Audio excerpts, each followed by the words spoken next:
Shalom. In recent days and weeks, Hamas and the other terrorist organizations in Gaza have made normal life impossible for over 1 million Israelis.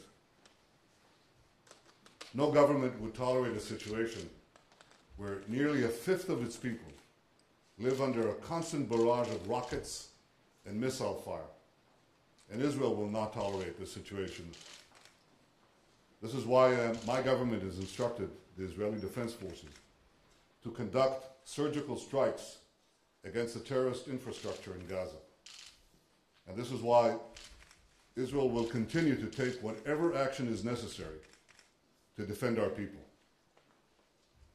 I want to remind you that 7 years ago, Israel withdrew from every square inch of Gaza. Now, Hamas that took over the areas we vacated, what did it do?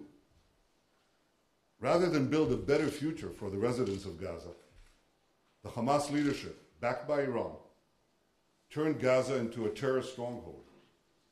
They fired thousands of rockets at our cities, at our towns, at our civilians, at our children. They've smuggled thousands of rockets and missiles into Gaza. And they deliberately placed these rockets and missiles in civilian areas, in homes, in schools, near hospitals. This year alone, they fired over 1,000 rockets and missiles in Israel, including close to 200 rockets in the last 24 hours. I'm stressing this because it's important to understand one simple point. There is no moral symmetry.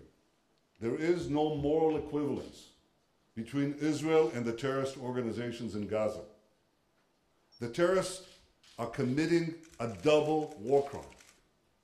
They fire at Israeli civilians, and they hide behind Palestinian civilians. And by contrast, Israel takes every measure to avoid civilian casualties. I saw today a picture of a bleeding Israeli baby. This picture says it all. Hamas deliberately targets our children, and they deliberately place their rockets next to their children.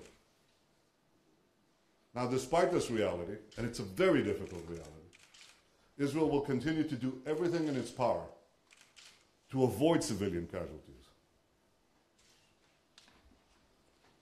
I have to say that from my talks with world leaders, I have the clear understanding that they have a clear understanding of this. Yesterday I spoke to President Obama, and I briefed him on Israel's operations.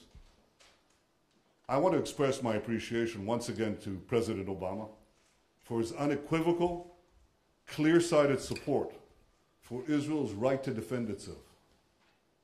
I also want to express my appreciation to the other world leaders I've had a chance to speak to in the last 24 hours, to President Hollande of France, to UN Secretary General Ban Ki-moon, to EU Foreign Secretary, Foreign Minister Catherine Ashton, and to the Quartet representative Tony Blair.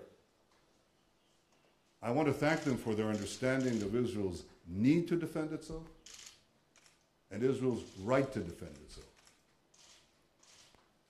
In the past 24 hours, Israel has made it clear that it will not tolerate rocket and missile attacks on its civilians. I hope that Hamas and the other terror organizations in Gaza got the message.